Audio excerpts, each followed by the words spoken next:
Ako ay laiko, ako ay Pilipino. Aking dangal mula sa tawa ni Kristo. Ako'y tulay, ako'y tanda ng pagbabago. Dangal ng laiko, dangal ng Pilipino.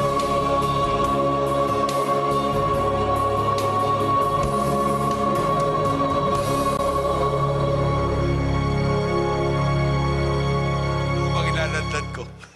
Magandang umaga po sa inyo.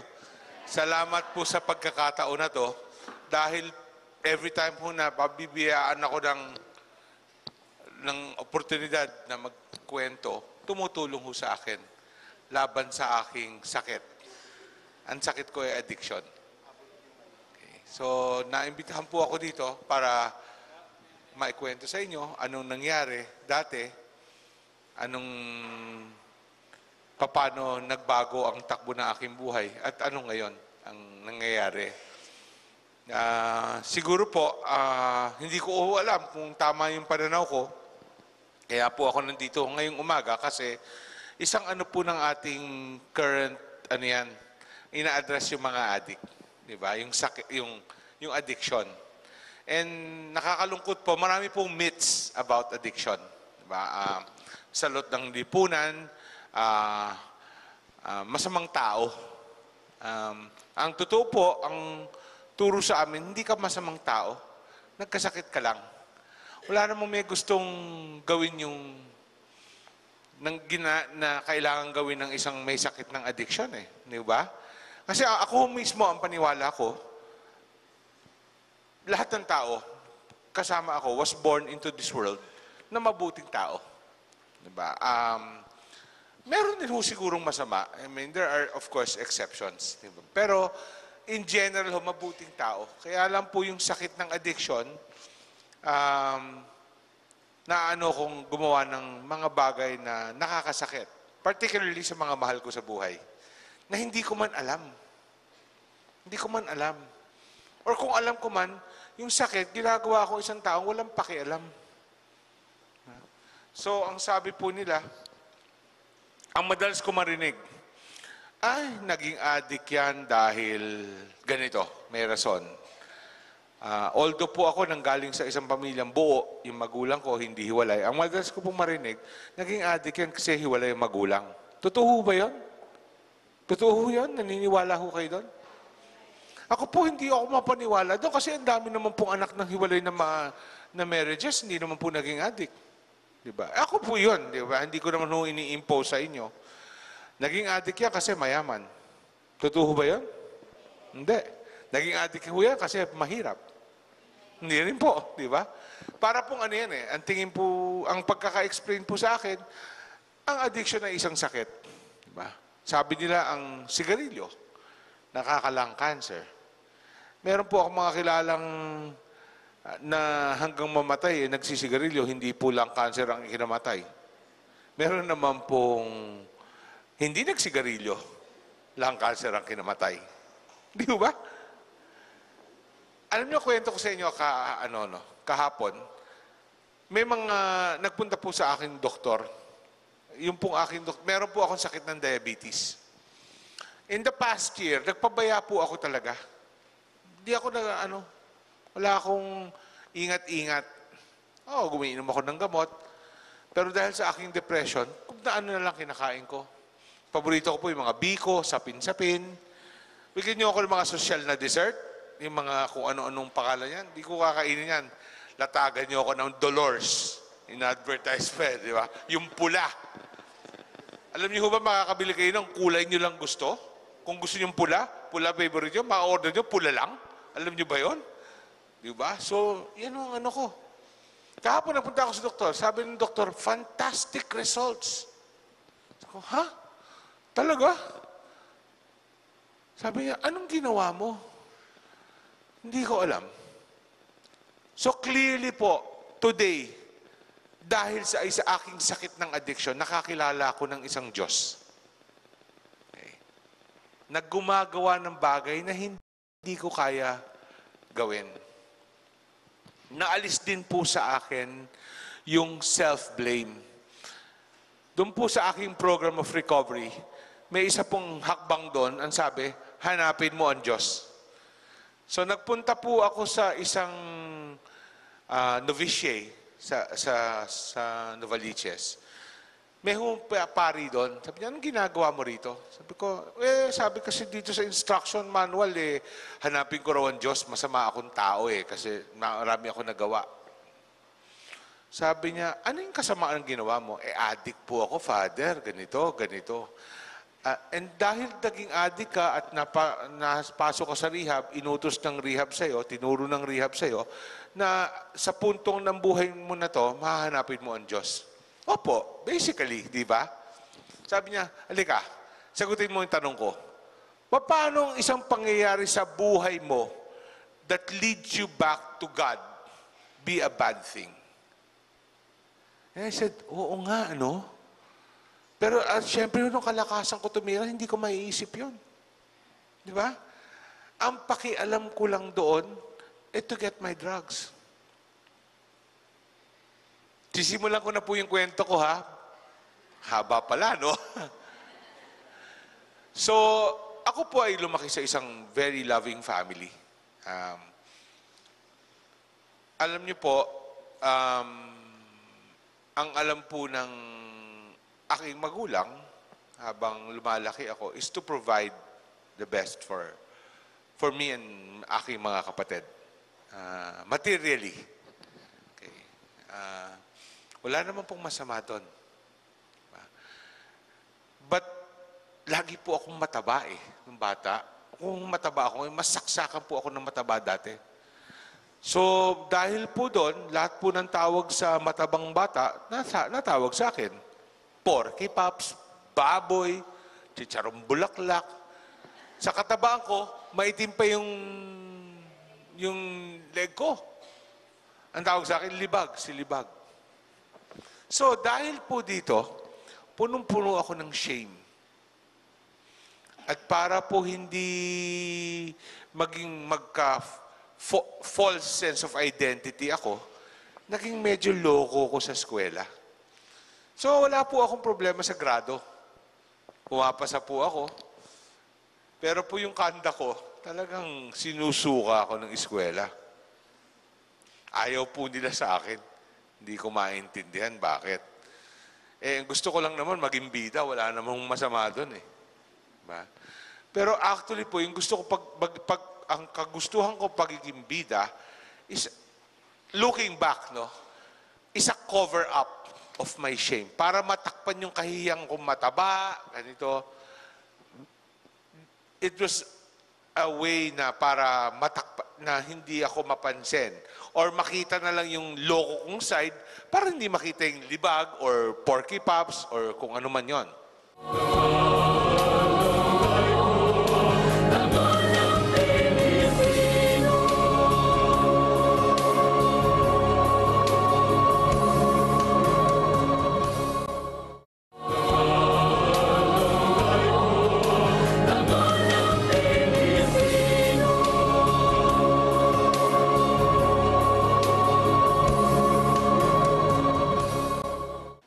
Pagdating po ng second year high school, kakalipat ho, naubusan po ako ng eskwela.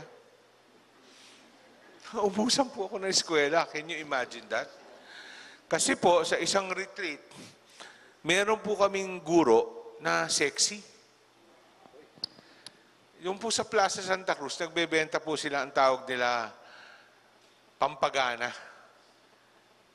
Ano po ito Sabi nila, sexual stimulant. Hindi po alam kung ano talaga yan, kung sa aso ba yon, sa baboy ba yon, or fit for human consumption. Pero anyway po, bumili ako. At po doon sa aming retreat, ibinigay ko sa aming sexing guro. Dahil po doon, isinuka po ako ng eskwela. Pero po sexy talaga Di ba? Pero wala naman po nangyari. Second year high school po kami. So, mangyayari po, makikick out yung buong klase kasi wala akong umaamin. Eh sabi ng mga kaklase ko, uy, pinaghirapan ng magulang ko to. Aminin mo na, ikaw ang may dala nun. Nagkataon, yung tatay ko, sabi sa akin, siguro, lumipat, mag-aral ka na sa ibang lugar. Sabi ko, naisip ko, lilipad naman ako sa Amerika para mag-aral. Aminin ko na lang para hindi madama yung mga kawawa kong kaklase. Ang feeling ko, hero pa ako eh. So, pagdating po noon, nung nangyari yon, napunta po ako sa Amerika para mag-aral. I think ko 14 or 15 anyos ako noon. Ako lang mag-isa. So, nandun na po yung lungkot. Siyempre po yung magulang ko, hindi ako basamahan dahil nandito po kailangan maghanap buhay. May mga kapatid din po ako. Naging roommate ko po doon ay isang Iranian boy na ang lakas din hong gumamit. So nagkasama-sama ho kami sa lulun sa kalungkutan. Ano ho ang naging best friend ko? Nandiyan ay marijuana, nandiyan na. At kung na ano man, etong batang to may panggastos. So, talagang the best money could buy, di ba? Puro kalokohan nga lang. At sa grado, mataas na naman ang grado ko. So, buong-buo po sa akin, walang problema. Kasi mataas ang grado ko eh. Teko, ano ba itong mga Amerikano? Tatanga? So, syempre po, ang sakit ng addiction, ang pinakamalaking factor po dyan, kaya tumutuloy yan, yung tinatawag nating denial. Pati po ang pamilya may denial. I remember, pag kino-confront ako, addict ka ba? Ay, hindi. Kasi po nung panahon ko, ang poster boy ng addict, siguro po there's some of you na naabutan yon, yung mukhang taong grasa, na payat, mataba nga ho ako eh. So, buong-buo sa akin, di ako adik. Mami, walang adik na mataba. Ay, oo nga. Bakit ho hirap ang pamilya ko tanggapin na ako'y adik? Kasi napakasakit po nun. I'm sure po, yun din ang rason bakit yung mga may mahal sa buhay, kung ano muna ang be-blame nila bago nila tingnan yung addiction. Kesyo ganito, napasama lang sa mambarkada, yan ang madalas natin marinig eh. Ako po, medyo baliktad na po ang pananaw ko. Hindi po sasama sa masamang barkada yan kung walang problema. Kung pong na-fulfill yung needs niya sa pamilya, hindi po yan mapapaling doon. Alam niyo po, hindi lang po ako recovering addict. I'm also a helping professional. Ayoko lang po ilutang dito yon because my job today is to say my story. But in the course of my profession, madalas po sa mga eskwelahan kung saan ako naiimbitahan din, ang tanong sa akin, paano namin hindi ma-avoid maging addict ang anak namin? Sabi ko, alam niyo, wala hong foolproof way. But what I've seen na talagang effective, kausapin niyo. Not from your head, but from your heart. Ano pong difference nun? Ang difference po nun is pag umuwi yung anak ko ng 3:00 ng umaga, hindi ko bubulyawan. Kasi pag binulyawan ko yon, lalo lang siya may rason na wag umuwi. Pero kung sasabihin ko sa anak ko, na alam mo anak, nung 3:00 ng umaga hindi ka pa nauwi, natatakot ako at nag-aalala. Hindi ako makatulog. Sana man lang sa susunod, magsabi ka kung nasaan ka. And then the next time, siguro, bilang regalo ng Diyos sa akin, umayos yung relasyon namin. Kailangan nung bumaba ako sa pedestal na magulang. Kasi bilang isang recovering addict, wala naman ako talagang moral authority to tell people. Di ba? So, ang sagot po doon, paano natin malelesen ang chance ang tao to go into addiction? Is talk of your feelings. Drug addiction po, isa pong myth sa addiction, marami pong paniwala ang tao ay addicted sa isang substance. Tama ho ba? Addicted sa shabu, addicted sa marijuana, addicted sa kung ano. Hindi na po yun ang pananaw ngayon.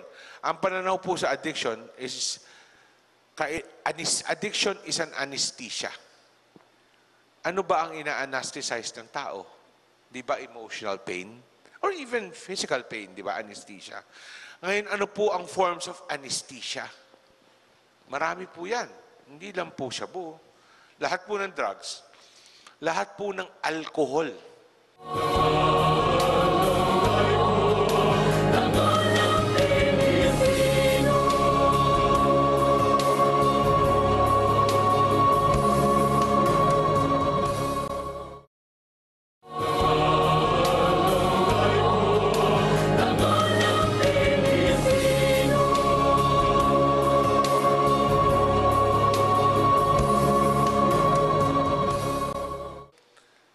Meron pong tao na ang gamit sa alcohol, hindi na panlibang. Ang gamit nila is to escape reality, to escape uncomfortable feelings, to escape lungkot. Meron din po magsusugal. Kanina po sabi ni James, ni Gaines, James po kasi pangalan ng anak ko kaya yung manyakis, addiction din po yun. Diba? Because, I'm sure, yung excitement na ginagawa nun is changing the way they feel. Ano pa yung addiction? Pagkain. Diba? Merong mga tao addicted sa shopping. Na wala namang masama kumain ng masarap. Diba? Wala namang masama mag-shopping. Pero kung inuutang mo na yan, at shopping ka pa rin ng shopping, oops, baka may problema na. At kung ginagamit mo yung pagbili mo ng na anumang bilhin mong yon para gumaan ang pakiramdam mo, parang hindi tama. Diba? At ganun po ang ginawa ko. Kung ano-ano ang sinubukan ko to fulfill that emotional void. Sabi nga nung may isang lecture ako na attendant na ang sabi niya, alam mo, sa lahat ng tao may isang butas. Void ang tawag natin. Yung butas na ito, hindi perpekto. Hindi perpektong eskwalado, hindi perpektong bilog. Marami siyang design. Kumbaga parang puzzle. At dahil gano'n ang pagkakadesign sa kanya, kung ano-ano ang ginagawa natin para mapuno itong void na ito. Not realizing, nothing will fit. Kasi nga, iba yung shape eh. Only God fits. And that parang made so much sense. Now, why am I talking about that? Ang kapal ng mukha ko, adik ako, I'm talking about God, di ba? I'm talking about that because that's exactly the void I was trying to fill. With wine, women, and song. Drugs, in my case. Bakit ako napunta sa pagtutulak? Because, one, of course, I also needed the money para matustusan yung aking bisyo. But more important, looking back, binibigyan ako ng dating na ako'y may droge. I know mahirapan kayo makarelate doon kung hindi kayo na-expose sa mundo na yon. Pero yung mga tao, uy, kamusta ka na? Ganyan, pare, long time. Alam ko naman, wala naman silang paki sa akin Ang paki nila, pag tingin nila kung good shot sila sa akin, mas maganda yung bigay ko ng bato. Or kung bibigyan ko man sila. Alam ko yon, pero okay lang. Kasi it was fulfilling that void somehow. Feeling important. Hindi ko makuha yung hindi ko magawa yung self-affirmation. Diba? Hindi ko rin magawa yung having faith run in my life. So going back to my story, pagkatapos ng high school sa Amerika, iba-iba na yung ginagawa kong droga doon. Ang lakas ko na rin uminom, which also is an addiction, a major addiction. Actually, yan ang isang addiction na hindi tinitingnan dito sa atin eh. Kasi socially acceptable. Mas malakas uminom sa lalaki, mas macho eh. May isang probinsya ako napuntahan, pinipili nila yung mayor kung sino yung pinamalakas uminom. How dysfunctional is that? I'm sure it's not very healthy. Diba? Anyway, that's their story to say. So, pagbalik dito, nakilala ko yung shabu. Shabu. Ang gwapo ko sa shabu. Gandang lalaki, kapal ng mukha ko. Siyempre, gusto ko yun. Ang dami rin babaeng sabit sa shabu. Pag alam nila may shabu ako ang pinakagwapo. Gusto ko yun. And that lasted another 11 years. All that time. Today, ang gobyerno, fino-focus addict nga, di ba? Hindi nyo ba nakikita? Bawat isang addict, may 3 o 4 na kapamilya yan na hindi gumagamit ng droga that is directly affected. Mas malala pa kaysa sa addict. Alam niyo ba, nag-agree kayo mas malala ang epekto sa pamilya kaysa sa addict? Nag-agree ba kayo doon? Pwede ko bang explain ng konti bakit ako nag-agree doon? Hindi nyo naman kailangan maniwala. Yung pong ako po bilang isang addict, pag may masamang nangyari sa akin, paano ko haharapin yon? Gagamit. Kalimutan na. Yung nanay ko, paano niya haharapin yon? She has her own ways. I'm sure kumapal na yung tuhod niya kakaluhod. Diba? And the pain na kailangan endure, particularly nanay, wala silang anesthesia. Sino ang bubunot every time nahuhuli ako ng pulis? Sino magpapiyansa? Hindi man piyanse, lagay. Diba? Sinong gagawa nun? Yung taong hindi gumagamit ng droga. So, yes, I admire the government's effort. Diba? Ang sinasabi ko nga pag ine-explain ko yan, yung turo ng isang kaibigan ko, yung fishbowl, para aquarium.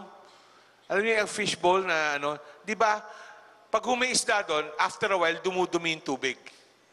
Tatanggalin natin yung isda doon, which is yung addict, pagagamot natin or kung ano man, yung habang wala yung addict, linisin nyo naman yung fishbowl. Para naman yung mga tao sa fishbowl, may chance. Kasi mas malaki po ang kailangan i-recover nun. Nakita ko po yun sa aking pamilya. Nakita ko po yun sa mga pamilya na natulungan ko.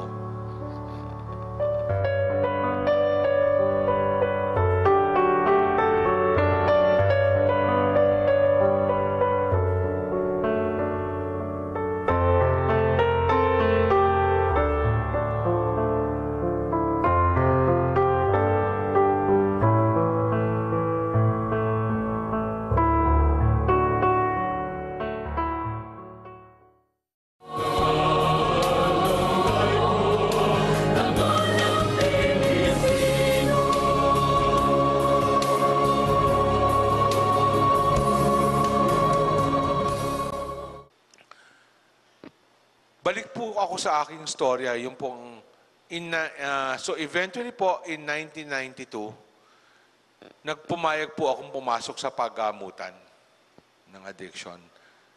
Wala pong addict. Sa tagal ko na po sa profession na to, wala pa po akong halos nakitang addict na pumasok sa paggamutan willingly or for the right reasons. Wala pong ganon. Yung pong, pag nga pong may tumatawag sa akin, sabi niya, "Sir, pasok na ako."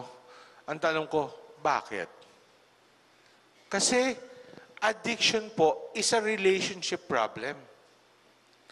Yung droga, sa akin, hindi na droga ang tingin ko doon eh. Ang tingin ko doon, best friend ko na, maniniwala sa kub na anong kwentong sabihin ko, hindi babasagin ang trip ko. Ang tao, kaya ba gawin yun? Hindi. Kahit gano'n nyo kamahal, meron kayong bad days. Diba? Mag-asawa, honey, halika, bayan mo naman ako, I had a bad day. Si honey naman, okay. Okay lang yan, diba? May araw na si honey, masama din ang araw. Honey, halika, yapusin mo naman ako, I had a bad day. Leche ka, bad day. Ako, gusto marinig yung bata, hindi na tumitigil umiyak. Diba? Human beings were made to be inconsistent. Pero ang droga, alak, will be consistent. Laging nandyan. So, given my 18-year love relationship with the drugs, sasabihin mo sa akin, oy, masama sa yan, tigilan mo na yan. Bahala ka sa buhay mo. Hindi ko gagawin yon. Para lang po maintindihan nyo how difficult it is for an addict like me to let drugs go. Kasi po kayo, yung hindi po nagdodroga, hindi po nila maiisip yun eh. Bakit? Masama sa yan eh. Bakit hindi mo mabitawan? Diba? Galing dito. Pero for me, my drugs was fulfilling my need. Sasabihin mo, bitawan mo yan, parang napakahirap. So, paano ko po nabitawan? Tinulungan po nila ako makita yung masamang naidulot sa akin ng droga. Kailangan po, tinulungan po nila akong tanggalin yung aking denial. Paano po? Dito na po pumapasok yung pong program namin pala, yung tinatawag namin 12 steps. Sa step 1 lang po nababanggit ang droga at alcohol at yung masamang naidulot sa buhay namin. Sorry. Yung pong 11 steps is steps for living. Okay. Ngayon po, ang sabi po nila, ang dami pong tao, may kanya-kanyang pananaw paano tumulong sa isang addict. And lahat po yan sa akin, wala pong tama o mali. But at the end of the day, alam niyo po, ang nakikita kong nakakapagbago sa tao is a spiritual awakening. Kung na anong modelo yan, it's always a gift from God. Now, sa akin, I'm a very honest person. I'm not a religious person. Okay. I don't practice Catholicism as much as I'd like to get to yet. But I believe in God. I have a relationship with God. And it's no longer a judgmental God. It's a caring and nurturing God. Ano pong difference for me? Please don't take offense. Ako lang po ito. No? Minsan po, dahil po yung kaibigan ko, sabi niya, ay, alam mo, simula na ng Lent, samahan mo naman ako magsimba. O, di sige, kako. Yung pare, parang Nigerian o kung ano, hindi ko maintindihan. So in short, hindi ko pinakinggan kasi sumasakit na yung ulo ko trying to figure out what he was trying to say. Pero may isang bata sa harap front view, ganito, hyper na hyper. Tapos kinukulit niya yung tatay niya. Sabi ko, ano ba naman itong batang to? Kawawa naman. Siguro ADHD. May sakit ng ADHD. Tapos, yung tumutulong sa pare, anong tawag doon yung pag nagbibigay ng komunyon? Sakristan, o nga pala, no? Babae. Na very simple means, I'm sure, I would think, no? Nung nagkomunyon na, itong batang to, tumatakbo dun sa altar. After a while, na-figure out ko, itong batang to, anak nung sakristan. And nandun sila. At yung lalaking kinukulit niya, may kapansanan, may polio ata. Sa utak ko, wala dun sa altar ang Diyos. nandito sa pamilya na to. Okay, ito po pananaw ko lang. Diba? Despite their difficulties, they are here. After, in the very same Mass, kasi nga ho, Ash Wednesday, ano ba sinasabi ng mga lektor? Bawal kumain ng karne, bawal, ano pa ho bang bawal? Bawal ang pork? Ah, hindi ko alam yun, absent ako. Marami pong bawal. Alam niyo, sabi ng utak ko, hindi. Yung God ko, caring and loving. Kung pwede ako, kaya ko bumili ng steak, papayag siya. Akin lang naman yon. So, dahil nga po sa addiction na to,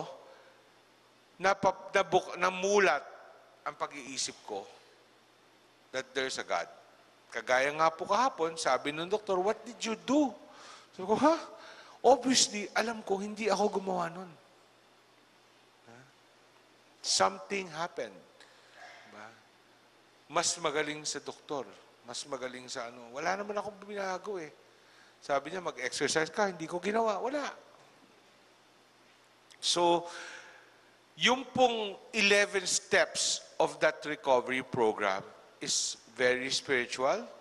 It's taking a self-inventory. Ano ba yung nagalit ako sa ganito dahil ito ginawa sa akin. Nagalit ako kay Juan kasi hindi binayaran yung utang niya sa akin. Ano ba yung utang niya sa akin? Nagbenta ako ng bato, ng shabu, hindi binayaran. Yan ang kontribusyon ko. Nagtutulak ako. Kung makikita ko ang kontribusyon ko sa bawat galit, takot, baka mabawasan yung bit-bit kong hinanakit sa buhay. And then, may mga steps that allows me to build a stronger relationship with God. There's also a step that asks me, gagawa ako ng listahan ng mga taong alam ko nasaktan ko, and when appropriate, will make amends. Okay. Uy, pasensya ka na ha, nakautang ako sa'yo, ganito. Okay. Kulang yun. Hindi pwedeng pasensya ka na. Bayaran mo kahit paunti-unti. Kasi ang sorry sa adik, ika nga ng mahal ko sa buhay, sa mo binili yan, 5-5 yan eh. Walang saysayang sorry until we put it into action. Si recovery is not stopping drugs.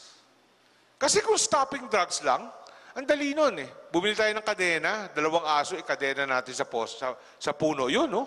Malaking puno na yun. Hindi recovery yun. Abstinence lang yun. Recovery is shown in the way we live.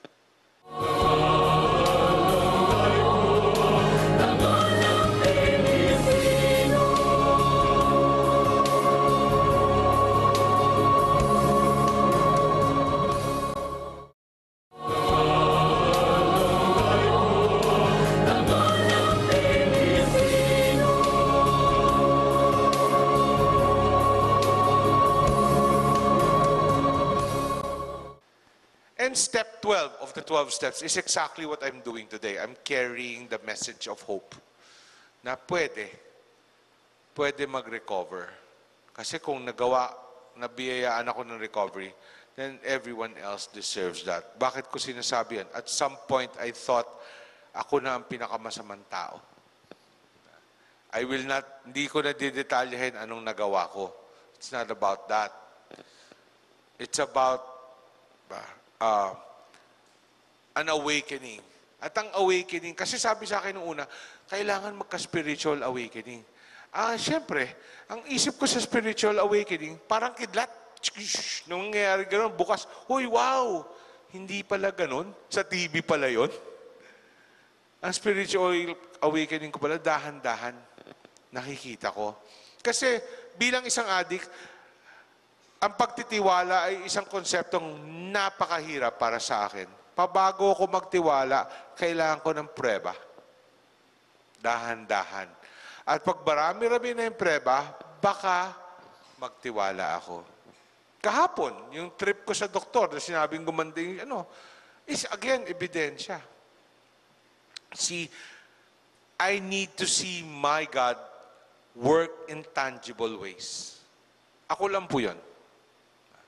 And as many of this, dumadami ng dumadami, lumalakas ng lakas ang tiwala ko. Alam nyo, over a year ago, namatayan ako ng anak 20 years old. I think 5 or 6 months later, a very good friend na parang anak ko, namatay din. And in all through that, maybe, question ko ang Diyos 2-3% of the time. The other times, I prayed for strength. 20-something years ago, that would have never happened. Ang gagawin ko 20 years ago, gagamit na lang ako ng gagamit. Sa Amerika, namatay ang anak ko. Nung bago ko iuwi ko yung abo dito, nagkapigsa ako, ang laki. To a point, di ako makalakad. So nagpunta ako sa ospital doon, pina-opera ko, pina-surgery ko. Tapos, masakit yun. Tapos, binigyan ako ng gamot, which is an opiate, a heroin derivative. Hindi ko alam. Basta alam ko masarap yun. Sabi ko, Doc, you cannot give me that. I'm a recovering addict. Sabi niya, listen, by law, I have to give you this. Now, whether you take it or not is up to you.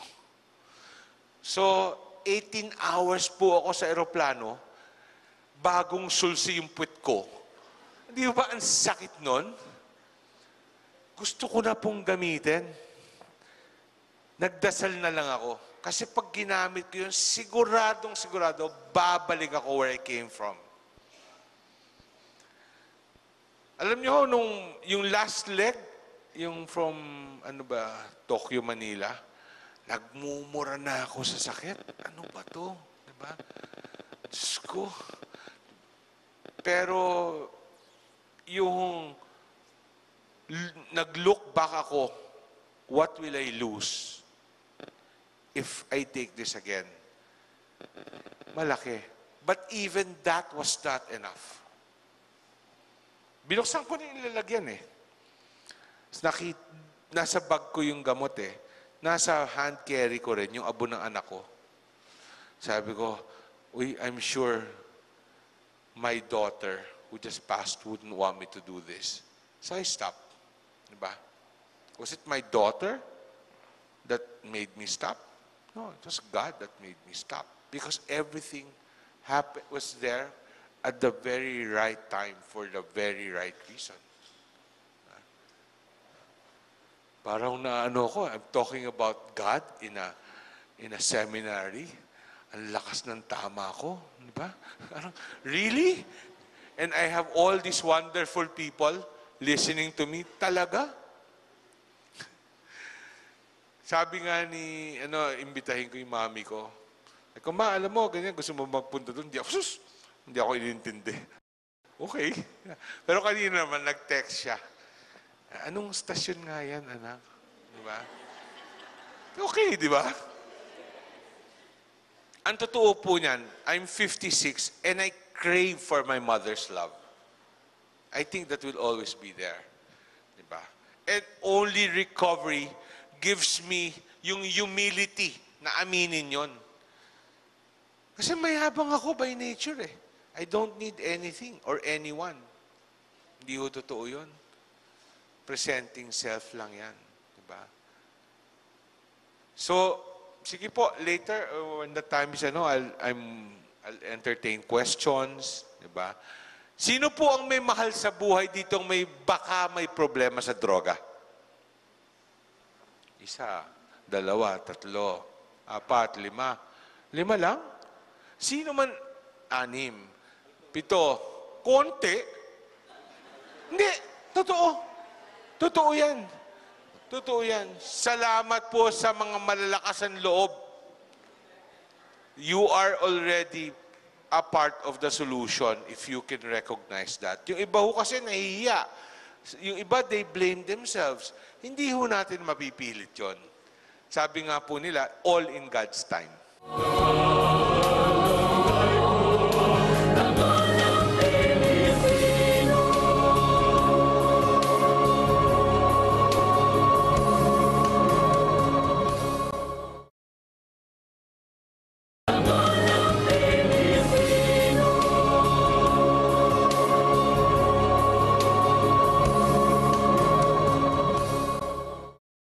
maraming taon niyang addiction, hindi one time, hindi 1 year, mahaba.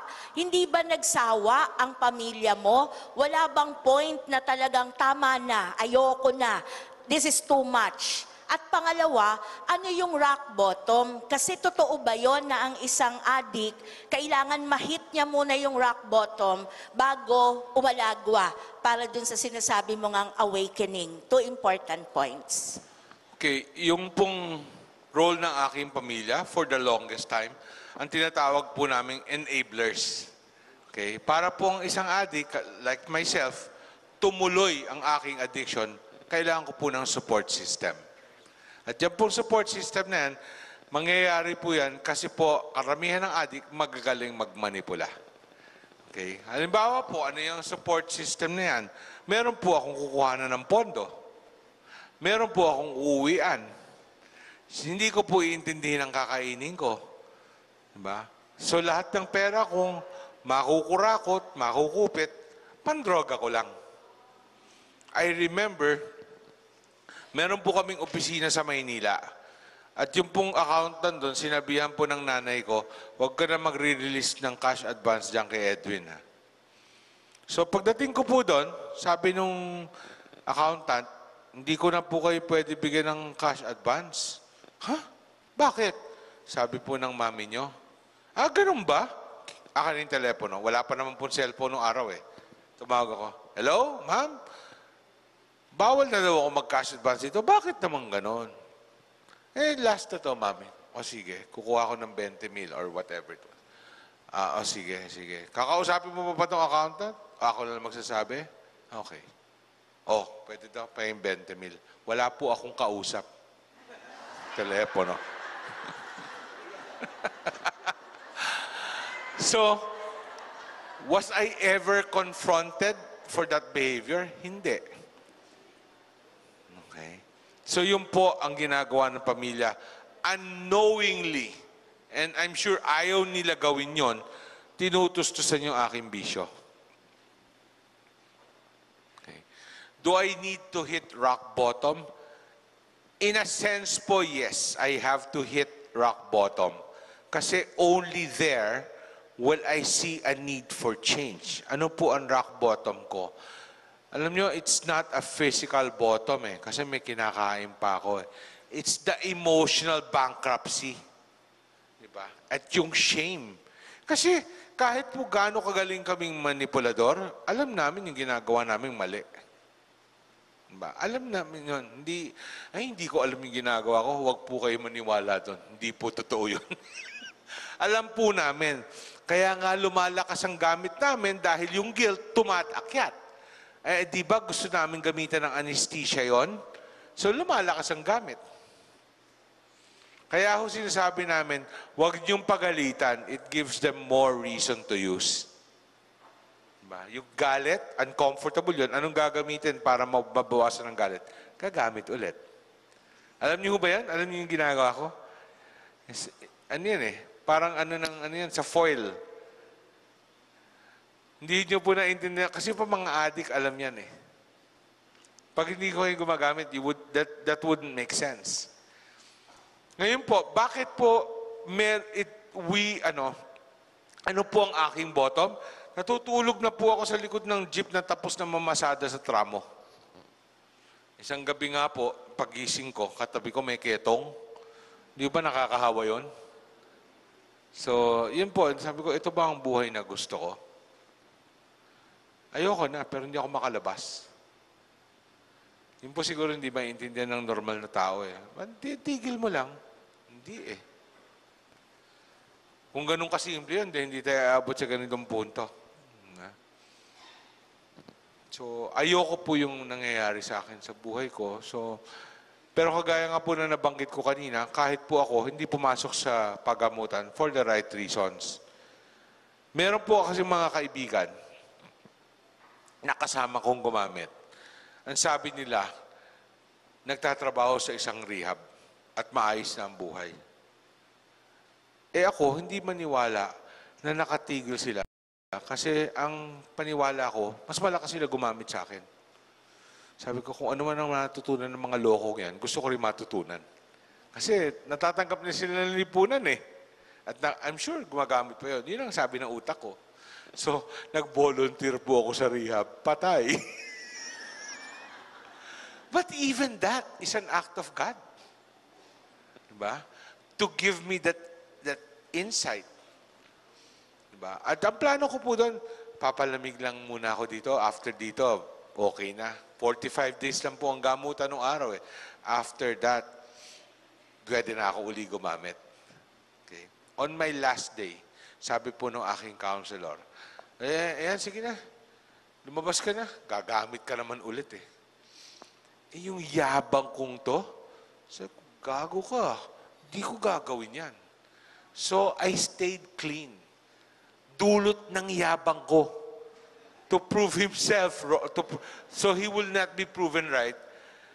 Ginamit ng Diyos yung yabang ko to help me stay clean. And it'll be 24 years in a week from that day. So, it's really a gift. Ngayon po, yung bottom, meron po kasing bottom na irreversible eh. Kulungan, ma-institusyon ka, o mamatay ka. Ngayon po, sinasabi nila, hindi nga kailangan umabot doon. So, pwede pong i-create ng mahal niya sa buhay yung bottom. Ang tinatawag natin, raising the bottom. Halimbawa, sa akin, kung pinutol yung aking money supply, hindi na ako pinayagan umuwi, baka mas maaga akong nag-seek ng help. Pero yung nanay ko, dahil mahal na mahal ako, ayaw payagan na damputin ako. Okay. So, ang ginawa po niya, ang kwento sa akin, of course, hindi ko po alam to. Sabi niya, sige na, kayo nang bahala, punta ako sa Hong Kong. Padampot niyo kung gusto niyo padampot or kung kailangan padampot. But can you imagine? Can you just imagine yung bigat noon sa kalooban ng isang nagmamahal sa adik? Particularly, in this case, my mother. Yung mga kapatid ko, galit na sa akin. At dahil, ang paniwala ko, dahil ayaw kong pagamot ng nanay ko or tingin nila, galit na rin sila sa nanay ko. Mawa naman yung nanay ko. Siya na yung gumagasto sa, siya pa may kasalanan. So sana po yun ang tingnan ng, di ba? Healing needs to be as a family. Hindi pwedeng adik lang.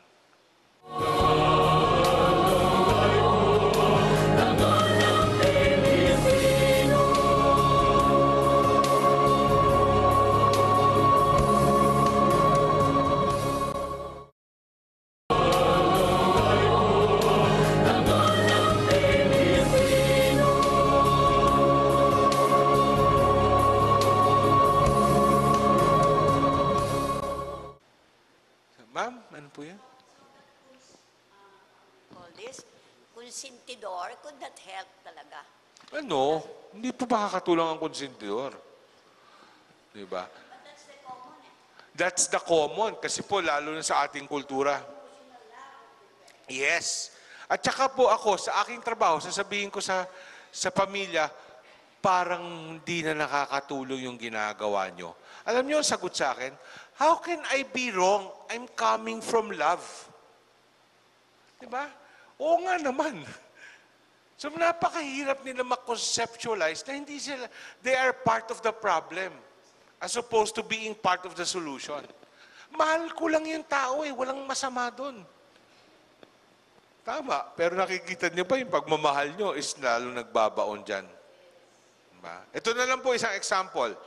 Mag-asawa, yung lalaki, nakipag-inuman sa gabi, the next day, hangover. Sinong tatawag sa boss? Si Mrs. Sir, pasensyahan niyo na po si Kiko, hindi pumapasok ngayon. Namin nakain po siguro, kumain kasi ng tulya, masamaan tiyan. Nagsisinungaling pa kayo para dun sa lasinggero. For good reason. Kasi kung mawawalan si Kiko ng trabaho, baka walang kainin ng pamilya nyo. Yun ang rason ng nagmamahal. Alam nyo anong dating nun sa isang lasinggero? Ay, okay lang palang ginagawa ko. Sinasalo pa ako ng misis ko eh. So nasaan po yan? Damn if you do and damn if you don't. May mahal sa buhay, tumawag. Nahuli ng pulis. Ano, we are so anti-corruption, anti-ganito. But instinctively, let's look at ourselves and be honest. Anong knee-jerk reaction? Paano natin aareglohin yan? Di ba? Pero kung magmarcha tayo, anti-corruption, anti-ganon. Di ba? And corruption is embedded in each and every one of us. Hindi po ako tumatakbong politiko. Ha? I'm just saying, let's first look at our own backyard. And even with addiction, paano kayo hindi na nakakatulong? Yeah. Siguro, the easiest step is to realize that you had no part in this. Wala kayong fault. Sakit nga eh. Kung yung mahal niyo sa buhay, nagka-diabetes, sisisihin niyo sarili niyo. I'm diabetic. Alam niyo saan ako inis na inis? Siguro mahilig ka sa matamis. Hindi genetic po, namamana yan. Hindi po lahat ng mataba may diabetes, hindi lahat ng may mga payat. Yung stereotyping, diba? Bakit po tayo ganito? I notice mga pamilya, they are trying to find logic in something illogical. Which is a disease is illogical. Statistically nga, 1 in 10 who will try drugs will become an addict. I happen to be that 1 in 10. Bakit? Malas. Diba? Parang di ba? Meron pa po bang mga katanong? So clarification lang, Edwin, regarding that. So are you telling us that there is a predisposition to being an addict? Till about 3 years ago, yes. Now, kino-contest nila yun eh, pero wala pa sila talagang official position. I think it's not genetic. I think kung yan ang kinagisnan ng bata sa pamilya, hindi malayo na magpunta sa addiction. Hindi ko sinasabing kailangan ng bata may magulang na addict. When I say kinagisnan ng isang bata, are families that are emotionally absent. They may be materially present, binibili ng magandang bagay, pinagpapag-aral sa mamahaling eskwela. Di ba? Sadly, minsan, pag mahal yung eskwela, may kasamang expectation. Mahal-mahal ng eskwela mo, ang hirap kumita ng pera para sa matrikula mo, tapos uuwi ka, wala kang honor. Teka muna, sino ba nagsabing ipasok mo ako sa eskwelang yan para mag-uwi ako ng honor? Ako po guilty sa ganun dati. Yung aking frustrations, binubuhos ko sa anak ko para siya ang maka-fulfill. Hindi naman po sa pag-aaral. I think in my case, it was badminton. Diba? And then one day, sabi ng anak ko, because he became a very good badminton player. He was ranked in the country, ganyan-ganyan. One day, sabi niya, ayoko na maglaro. Papasok po siya sa college nun May mga eskwela po, I think UP was offering him a badminton scholarship. Sabi niya, Dad, listen, I'm gonna get into the school I want on my own merit, not because I play badminton well. Natauhan ako. Paano na yung panaginip ng tatay mo na magaling sa badminton? Bakit tama ba yung pabitbit ko sa anak ko yung panaginip ko? Tama mo ba yan? Parang hindi, di ba? May mga ganun Magulang na marunong pa kung kakob na kanino, they know what's best. I realize if I do that, I am robbing my children of a learning experience. Sadly today, I have to rephrase that. I am robbing my child. I'm left with one child with that experience. Diba? Today, he's in Birmingham, in England, taking masteral courses on international development and poverty. Okay. Siya po ang isa sa mga workers in DSWD na nasa Tacloban. And because of that experience, he's dedicated his life to to helping the, diba? Wala naman akong position dun eh. Alam ko mahal ako ng Diyos. Kasi kahit po isang kusing, wala akong ginastos. It was a full scholarship granted by the United Kingdom. Diba? I think 18 out of 2,000 ang nag-apply. Isa siya dun sa maswerteng 18. And I thank God every day for that. Diba? So Edwin, one last, we have educators here. So hindi lang yung mga pamilya ang nandito, pero meron din mga direct contact sa kabataan or merong hand information like the educators, mga teachers, may mga catechist tayo. Do you have a special message for them? Do they have a special role in changing the perspective of a person disposed to that problem? Well, yes. I believe that kasi sa isang addict, yung normal source of emotional nourishment has been cut off or diminished. Maybe if you can just be there for these people to listen to how they feel, it will be an avenue.